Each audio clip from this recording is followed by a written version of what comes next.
Hello everyone and welcome to our channel देसी couple और the go, जिसमें मैं मेघा और सौरभ लेके जाते हैं आपको बहुत सारे प्लेसेस। और लास्ट हम लोगों ने एक वीडियो बनाया था जिसमें हमने आपको स्विट्ज़रलैंड का पूरा ट्रैवल इटनरी दिया था। और आप अगर स्विट्ज़रलैंड का प्लान कर रहे हैं तो वो वाला इटनरी को फॉलो कर सकते हैं और आराम से अपना स्विट्ज़रलैंड को घूम सकते हैं और इन्जॉय कर सकते हैं। उस वीडियो में बहुत सारे लोगों ने हमसे कमेंट सेक्शन में पूछा कि अगर हम स्विट्ज़रलैंड जा रहे हैं और हमें अगर स्विस पास लेना है तो उसके बारे में इंफॉर्मेशन चाहिए। तो इस वीडियो में आपको स्विस ट्रैवल पास के बारे में वो सारी इंफॉर्मेशन मिल जाएगी जो आपको हेल्प करेगी स्विट्ज़रलैंड को आराम से ट्रेन में ऐसे बाहर पूरे अच्छे सीन्स देखते हुए और मैक्सिमम जगह को कवर करते हुए वो सारी इंफॉर्मेशन इस वीडियो में है। So let's go.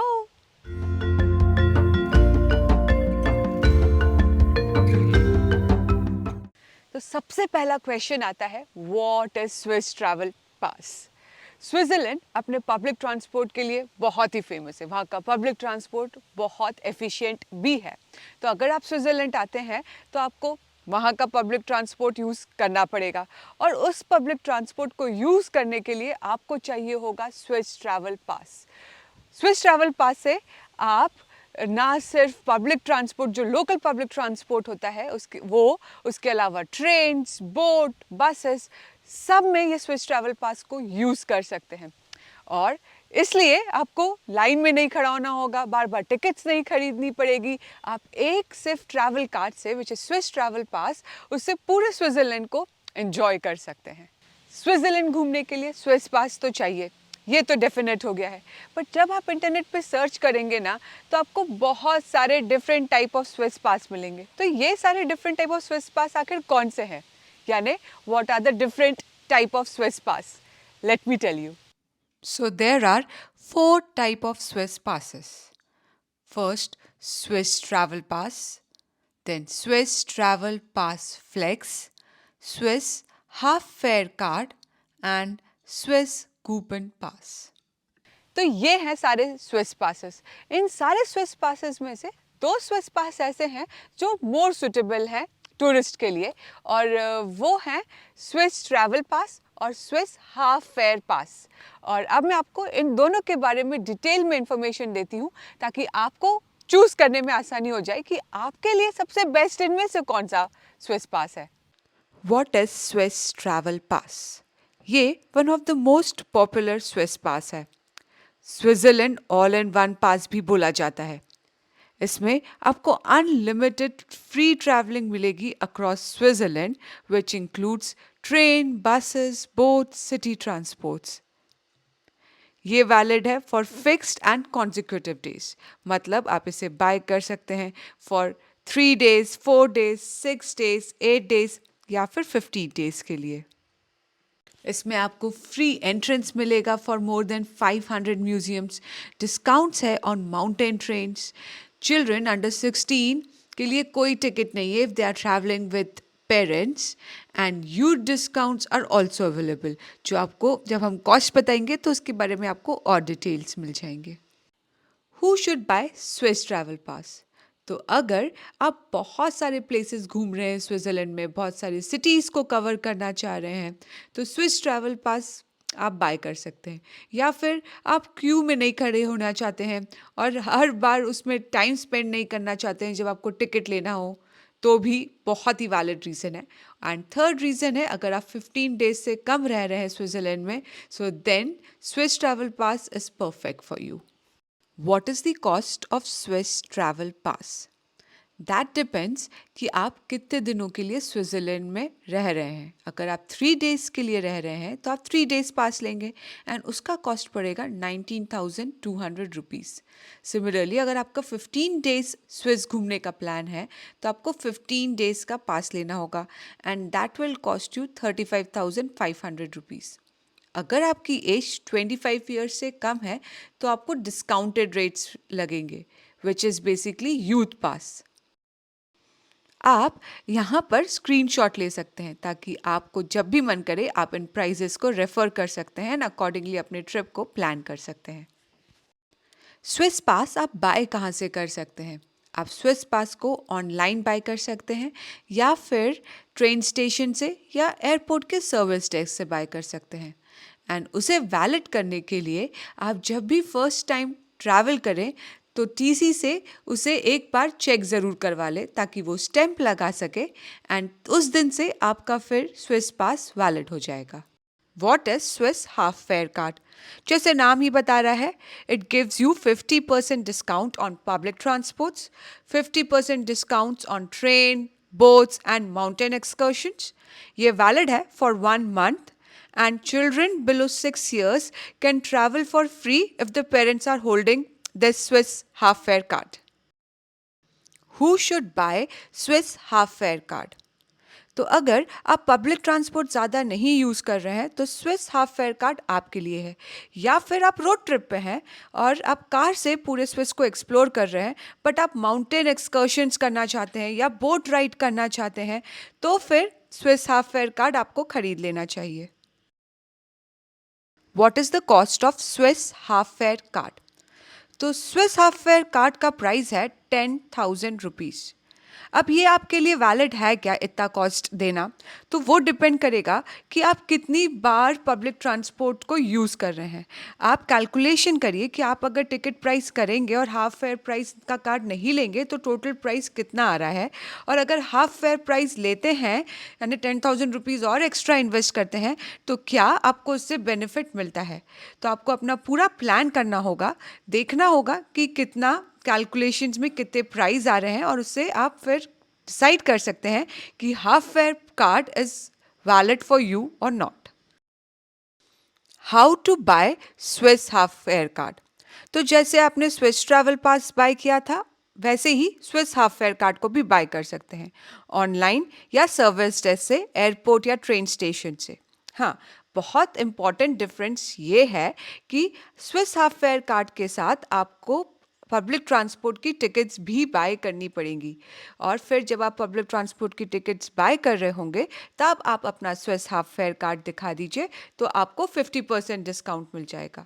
पर स्विस ट्रैवल पास में आपको पब्लिक ट्रांसपोर्ट की टिकट्स को बाय नहीं करना होगा। आप स्विस ट्रैवल पास से ही कोई भी पब्लिक ट्रांसपोर्ट को यूज़ कर सकते हैं विदाउट बाइंग एनी टिकट।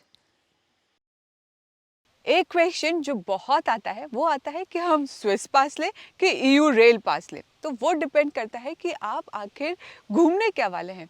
अगर आपका ट्रिप सिर्फ स्विट्ज़रलैंड स्पेसिफिक है, आप सिर्फ 7 डेज़ के लिए आ रहे हैं या 15 डेज़ के लिए आ रहे हैं और आप सिर्फ स्विट्ज़रलैंड घूमना चाहते हैं तो बेस्ट है कि आप स्विस पास ले लें, no doubt about it. But आपका अगर प्लान है कि आप यूरोप का ट्रिप कर रहे हैं और आप डिफरेंट कंट्रीज़ में और भी घूम रहे हैं तो फिर आप ईयू रेल पास ले सकते हैं। बट फिर क्या ईयू रेल पास से हमें स्विस पास जैसी सारी फैसिलिटी मिल जाएंगी? तो आंसर है नो। ईयू रेल पास से ऑफ कोर्स आपको सारे जो ट्रेन्स हैं, जो इंटरनेशनल ट्रेन्स होते हैं from one country to another country, और या जो सिटी ट्रेन्स होते हैं from one city to another city, वो ज़रूर फ्री मिल जाएगा। पर जो लोकल पब्लिक ट्रांसपोर्ट है, जो बोट्स हैं, जो लोकल बसेस हैं, जो लोकल ट्रैम्स चलती हैं, मेट्रोस चलते हैं स्विट्ज़रलैंड के अंदर, उसके अंदर आपको नहीं मिलेगा। हाँ, ये हो सकता है कि आपको कहीं कहीं कुछ डिस्काउंट मिल जाए। जैसे अगर आप यूंगफ्राउ जा रहे हैं टॉप ऑफ द यूरोप, उसमें आपको अगर ईयू रेल पास है तो आपको डिस्काउंट मिल जाएगा, बट टिकट फ्री नहीं होगा उसका। सो ये है मेन डिफरेंस, और वो डिपेंड करता है ऑफ कोर्स अगर आप यूरोप आ रहे हैं और आप 15 दिन के लिए 3-4 कंट्री घूम रहे हैं और ट्रेन से आप पूरा ट्रैवल करने वाले हैं तो आप ईयू रेल पास लीजिए। बट अगर आप सिर्फ स्विट्ज़रलैंड के लिए आ रहे हैं तो आप स्विस पास लीजिए। आप चाहें तो कंबाइन भी कर सकते हैं, अगर स्मार्टली प्लान करें तो ऐसा कर सकते हैं कि 1 वीक अगर 2 वीक्स के लिए आ रहे हैं और उसमें से कुछ दिन आप स्विट्ज़रलैंड रहने वाले हैं और बाकी दिन यूरोप घूमने वाले हैं, तो उसके अकॉर्डिंगली आप यूरोप जितने दिन हैं उसके लिए ईयू रेल पास ले लीजिए, और जब स्विट्ज़रलैंड घूमना है उसके लिए स्विस पास ले लीजिए 3-4-5 दिन का, जैसे भी आपको हो। So you have to smartly plan it. तो ये है स्विस पास और EU rail pass. I hope आपको डिफरेंस समझ में आ गया होगा। नेक्स्ट जो बहुत इंपॉर्टेंट क्वेश्चन आता है और बहुत लोग पूछते भी हैं, which is do you need a seat reservation in train अगर आपके पास स्विस ट्रैवल पास है? तो आंसर है no. Most of the trains के लिए तो सीट रिजर्वेशंस नहीं चाहिए, बट कुछ ट्रेन्स हैं जो कि स्पेशल ट्रेन्स हैं, जैसे Bernina express, glacier express, palm express, panorama express. इन टाइप की ट्रेन्स के लिए सीट रिजर्वेशन ज़रूरी होता है। टिकट्स के लिए कुछ एक्स्ट्रा कॉस्ट नहीं लगेगा, वो आप स्विस ट्रैवल पास के से ही ट्रैवल कर सकते हैं, बट आपको सीट रिजर्वेशन करना पड़ेगा और उसके लिए आपको उनकी वेबसाइट पे जाना होगा और फिर वहाँ पर जाकर अपनी सीट को रिजर्व करना होगा। नेक्स्ट जो बहुत ही इम्पोर्टेंट क्वेश्चन पूछा जाता है वो ये कि हमको स्विस ट्रेन से ही एक्सप्लोर करना चाहिए स्विस पास लेके, या फिर हम कार से एक्सप्लोर कर लें, किस में ज़्यादा अच्छा बेनिफिट होगा या किस में ज़्यादा मज़ा आएगा। तो उसके लिए भी थोड़ा कॉम्प्लिकेटेड आंसर है। सबसे पहले हाँ, स्विस पास जो है वो एक्सपेंसिव पड़ेगा अगर आप जैसे ग्रुप में आ रहे हैं। अगर आप एक फैमिली है ऑफ 4 पीपल तो आपको इंडिविजुअली सबके लिए स्विस पास खरीदना पड़ेगा। तो उस अगर ऐसा कुछ है तो आप कार में अगर रेंट पे लेते हैं तो वो ज़्यादा चीप पड़ेगा, क्योंकि कार इज़ ऑफ कोर्स 4 लोगों को एक साथ अकोमोडेट कर लेगी। फ्लेक्सिबिलिटी की अगर बात करें तो वो भी कार में ही ज़्यादा है, क्योंकि आप का मन करेगा जहाँ आप वहाँ रुक सकते हैं। अगर आप जैसे कोई जगह देखने जाते हैं और आज वहाँ पे माउंटेन के टॉप पे पूरा क्लाउडी है तो आप फटाफट अपना प्लान को चेंज करके कहीं और जा सकते हैं। व्यूज़ की बात करते हैं तो हाँ, स्विस ट्रेन में बैठ के जो व्यूज़ आते हैं वो बहुत ही अमेजिंग आते हैं, क्योंकि जो स्विस ट्रेन है वो बहुत ही अलग ऐसे ऐसे पूरा पहाड़ियों से जाती है। कार से वो क्या व्यूज़ आते हैं। हम लोगों ने दोनों चीज़ें करी है। स्विस ट्रेन को तो हम लोग शायद 4-5 बार हम स्विस ट्रेन से गए हैं और बाकी बार हम रेंटेड कार से गए। तो स्विस ट्रेन की ना बात ही अलग है। आराम से ऐसे बैठे रहेंगे आप कि और इससे बड़े-बड़े ग्लासेस होंगे। You are sitting and then you are enjoying the view from the glass and आराम से। कार में क्या होगा कि अगर आप एक्सपीरियंस ड्राइवर नहीं हैं और आपको ऐसे ट्विस्ट एंड टर्न्स में ड्राइव करने में थोड़ा प्रॉब्लम होता है तो आपको थोड़ा ऐसा लगेगा। अदरवाइज़ व्यू कार से भी अच्छे हैं। क्या हमें driving licence, international driving licence चाहिए होगा या फिर हमें इंडियन ड्राइविंग लाइसेंस से मिल जाएगा? हाँ, अगर आपके पास, आप कोई भी कंट्री से आ रहे हैं और आपके पास अगर उस कंट्री का ड्राइविंग लाइसेंस है और आप 20 इयर्स ऑफ एज के हैं तो आप आराम से कार को रेंट पे ले सकते हैं और स्विस को एक्सप्लोर कर सकते हैं। तो एक्चुअली ये आप पे डिपेंड करता है कि आप स्विस ट्रेन से एक्सप्लोर करना चाहते हैं या फिर कार से एक्सप्लोर करना चाहते हैं। एक एक्सपेंसिव है, एक बजट में है, बट एक बहुत अच्छे व्यूज़ प्रोवाइड करती है। कार भी अच्छे व्यूज़ प्रोवाइड करती है, बट अगर मुझसे पूछा जाए तो स्विस ट्रेन से जो व्यूज़ आते हैं वो ज़्यादा अच्छे आते हैं। So it's all on you. तो आपको अब स्विट्ज़रलैंड के बारे में ऑलमोस्ट सारी इन्फॉर्मेशन मिल गई है। आइटनरी हमारे यूट्यूब चैनल पे अवेलेबल है। डिफरेंट हम लोग 2-3 हम लोग एक्चुअली में 7-8 टाइम्स स्विट्ज़रलैंड जा चुके हैं, बट उसमें से हमने 2 बार वीडियोस बनाए हैं, तो उसका भी सारे व्लॉग्स भी प्रेजेंट है। तो आप वो देख सकते हैं और अपने स्विट्ज़रलैंड ट्रिप को प्लान कर सकते हैं, उससे इंस्पायर हो सकते हैं और स्विस पास के बारे में भी सारी इन्फॉर्मेशन दे दी है। तो अब डेफिनेटली स्विट्ज़रलैंड प्लान करिए। It's one of the best country. Of course expensive है, but once in a life time तो स्विट्ज़रलैंड जाना ही चाहिए और उसकी ब्यूटी को एंजॉय करना चाहिए। सो अगर आपको ये वीडियो अच्छा लगा हो तो उसे लाइक ज़रूर करिएगा, और अगर कुछ अभी भी क्वेश्चंस हैं तो वो हमें कमेंट सेक्शन में पूछिएगा and will try to answer all those questions. और आप हमें इंस्टाग्राम पे और फेसबुक दोनों पे फॉलो कर सकते हैं। इंस्टाग्राम का हैंडल है सेम जो यूट्यूब चैनल का हैंडल है, which is Desi couple on the go, और फेसबुक पे है shades of Megs. See you in our next video. Till then, bye bye and good luck for your Switzerland trip. Bye.